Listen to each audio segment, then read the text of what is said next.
ready for a Super Saiyan-sized dose of nostalgia, my friends, because in this week's episode of Dragon Ball Super, Goku and Krillin reunite for an epic training session, where they return to meet their original martial arts master, Master Roshi, in the hopes of learning a brand new secret technique which could boost their power. But in doing so, they invite the return of some of the most classic villains in Dragon Ball history. This week's episode of DBS was like a pure injection of badass nostalgia to the veins. Not only because we got to see Goku and Krillin finally training again, but they actually decide to address the elephant in the room. The fact that Goku and Vegeta are strong as shit. They're so powerful that they have reached the power of the gods. That power which is somehow unobtainable by these side characters. And that's when everyone's favorite sidekick, Krillin, decides to take center stage. But that's not all. This week's episode also featured an epic sparring match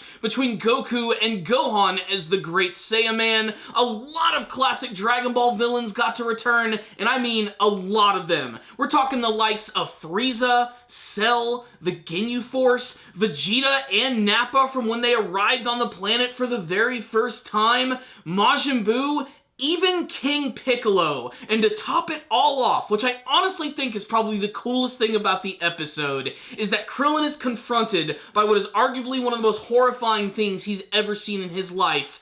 Tambourine, the evil creature which was made by King Piccolo to kill all of the martial artists who are in the Budokai Tenkaichi. And Krillin looks like he is about to frickin' shit his orange britches when he sees that nasty gargoyle show up. So let's just start from the beginning. This week's episode opens up with Goku doing what he does best, reluctantly training while working at the same time, and taking a lot of Chi-Chi's bullshit.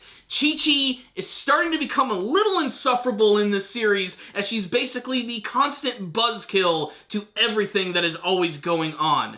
Goku just wants to train. She has to see the importance of it. There's always some sort of weird evil entity or alien which wants to destroy them all, so Goku really needs to be in top shape. But that's when Gohan arrives and decides to have a quick sparring match with his dad, which is just pitch perfect. It's not like the best fight of the series, but it had some fantastic animation attached to it, and just seeing the destruction that they caused really reminded me of watching Dragon Ball Z back in the day. There were a lot of moments which I honestly thought were really good for the series, and I would even call this a contender for one of the coolest fights that we've seen from Dragon Ball Super. So if you just want that, check it out. But there is more. That was just the appetizer. The rest of the episode follows Goku as he's desperately trying to find someone to train with him, and he decides, well, maybe I'll go see Krillin. He's my old buddy after all. And he actually runs into Krillin while he's in the middle of chasing after these robbers, who actually manage to shoot him when he's trying to save one of his other fellow officers. This moment was shocking for me just as much as it was shocking for Krillin, because I honestly thought that all of like the warriors right now were so strong and tough that bullets couldn't even penetrate their body. I mean, you have to remember that Goku was able to withstand bullets at the beginning of the series, but that's because he's a superpowered freaking alien from space. But Krillin has reached a point, I do believe, where he can hold his own with some of the big boys. The problem with Krillin is that he doubts himself quite a bit. He has a little bit of self-confidence issues. Not only that, but he's getting told off by his daughter and his wife, Android 18. That scene is basically there just to show that she's trying to motivate Krillin in her very own special way, which is being a bitch. But that's just the way she does things. I have to say, though, it is incredibly heartbreaking and really cheesy during the scene where she's calling Krillin a weakling, how he was able to get hurt by a bullet. And there's this shot of this cup of coffee, which has this foam on the top, which is in the shape of a heart. And after she says this, the heart starts to, break apart. The symbolism is so cheesy and obvious, it's just funny. The good thing is, this actually lights a fire under Krillin's ass, and he decides to go and have a training session with Goku. And they go back to Master Roshi's island. We go through all the old school moments where Krillin decides to give him, let's just call it a porno mag in order to get some training. It's what he did in the old days. The problem is, they do have to limit Goku on his power. They actually give him this big, bulky, hilarious turtle costume, which is also supposed to weigh him down. He's not allowed to go Super Saiyan or Super Saiyan God, yet he is still able to hold his own and just completely annihilate Krillin. Again, this sequence is also really nostalgic, and just like the Gohan fight, it had a lot of freaking great animation attached to it. but to no avail, Goku is still just more powerful. And this, again, is just pushing Krillin even more and making him realize that while they still are friends and all their personalities are the same, the only thing that's really changed about all of them is overall just their strength. And you can tell that's really starting to get to him. This is all tied to the fact that he's not very confident in what he's doing. And that's when Master Roshi decides to send him on another mission to look for this rare and powerful herb, which will supposedly give Roshi some strength to continue basically getting out of bed in the morning. This is really all a big elaborate plot too, because Baba is also involved. Yes, you remember fortune teller Baba, the little witch? She actually returns in this episode as well when Goku and Krillin go to this mysterious island, and she basically is there to be the referee as they run around in this mysterious forest, and then they go into this cave, which is essentially like that tree on Dagobah in The Empire Strikes Back, where I'm guessing it's going to have like all of these creepy visions which are going to come to life and attack them. And that's exactly what happens as they walk into the forest and are suddenly confronted by these smoke clouds which transform into the classic villains of the series. I loved seeing these guys again. I mean, Cell, Frieza, and Majin Buu alone are super iconic from Dragon Ball Z, but to see all of the Ginyu Force there is fantastic. The old school versions of Vegeta and Nappa being there is great.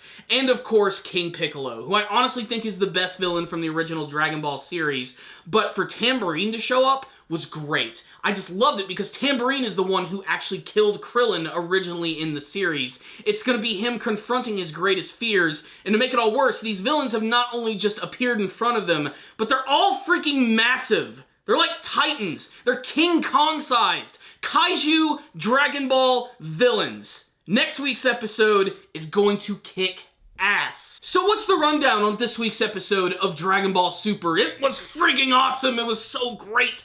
I loved everything about it. The animation was actually really good in this episode for Dragon Ball Super. It's not winning any awards anytime soon, but from some of the stuff that I've seen in the series, especially from some of the previous episodes, I wish that Goku and Hit's rematch looked as good as some of the stuff in this episode. The opening battle with Gohan was really great. And I love the fact that Gohan is actually getting back into the fighting, and that's kind of been like the trend with the last couple of episodes, is getting to see the return of a lot of classic characters who are deciding, well, we need to get training. Serious shit's about to go down, and a big tournament is about to happen between all of these universes, which they are subtly teasing in this episode. The reason that Goku's not training with Whis is because they're having like this big summit with all of the various gods. They're having a big powwow before the next big tournament, which is only 2 weeks away, guys, before we get to that arc. I'm very excited, but I really like that these episodes are going to be the one that are going to be leading into it, because it looks like Krillin is going to be a part of that arc. He might be a part of the Earth's team when they're going up against the other universes,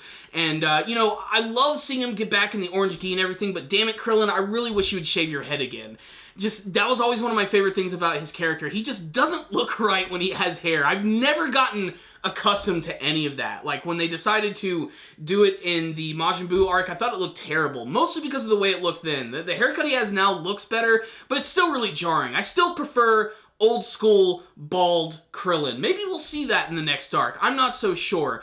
What I will say is this episode was fantastic. I love the fact that it brought up the fact that the side characters are just completely dwarfed by Goku and Vegeta, and there's almost nothing they can do to reach that level. But I also love the fact that it's also reaffirming that Goku and Krillin are really great friends and have a really strong history together, and they're still using that in their training today. I mean, if you grew up watching Dragon Ball Z and Dragon Ball on Toonami, or you're just a big fan of the series in the manga version, or watch it for a long time, you know that Goku and Krillin are like the original super buddies. They're awesome, and seeing them together in this episode, frankly, it's long overdue. We should have seen something like this a long time ago. It took us like 75 episodes to get to this, and I loved it. It actually felt like a classic episode of Dragon Ball, and I can't wait to see next week's battle with all of the classic villains. I have a feeling that Krillin's really going to impress us in the next episode. I don't even know if he's going to have a new technique or anything, but I'd love to see him get his confidence back and just wail on these villains. Not that, but just the prospect of seeing Krillin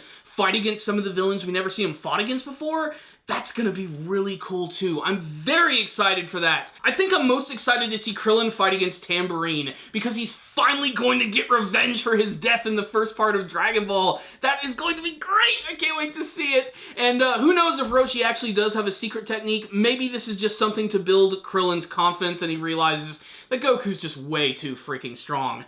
All I know is, guys, this episode was awesome. If you're an old school Dragon Ball fan, check it out. If you're watching Dragon Ball Super every week, check it out. And if you're just a casual fan of old school, good fun anime with lots of action, check it out. 5 out of 5 for me. I loved this episode, but I want to hear from you guys. Make sure to tell me what you thought about this week's episode of Dragon Ball Super. Were you excited to see Goku and Krillin training again? How do you think they're going to fare against the villains which have returned in an hour of monstrous size? And what do you want to see from the rest of Dragon Ball Super before we move on to the next big arc of the series? Please tell me in the comments section below. Thank you guys so much for watching this review. Make sure to subscribe to the channel. Make sure to leave me a comment or two, and if you like this video, please give it a like. I'd really appreciate it. I will see you guys next time, and as always, stay dandy, baby.